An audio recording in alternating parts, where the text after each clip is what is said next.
شیرالیږي سکروټس مونږ د سوځېدو په هیله شیرالیږي سکروټس مونږ د سوځېدو په هیله کینې دې نه هغه زمونږ د ګلدستو په هیله کینې دې نه زما استاد د پلار او د نیکه کلتور او فرهنګ به داسې کسان راساتي چې هغه زما استاد د پلار او د نیکه پر ژیرو لنګوټه پاتې وي، هغسې همت پکښې وي، هغسې غیرت پکښې وي، هغسې مسلماني پکښې وي، هغسې د جهاد فکر پکښې وي، هغسې ازادي او حریت پکښې وي. داسې کسان به د پالان وي، داسې کسان به زما استاد د پلار او د نیکه او د افغانانو فرهنګ او کلتور راساتي.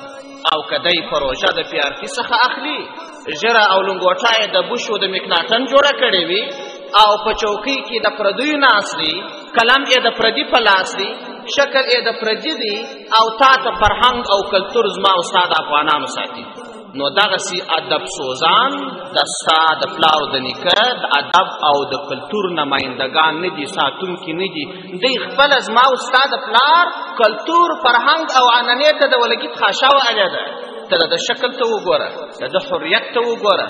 زما ستا پلرونه او نیکونه د هغو دبدبه به پر هندیانو، پاکستانیانو، پر انګریزانو پرته وه، دی د هغو غلام دی. دا اوس زما ستا د پلار کلتور او فرهنګ او عنعنه راساتي. کینې دې نه هغه زمونږ د ګلدستو په هیله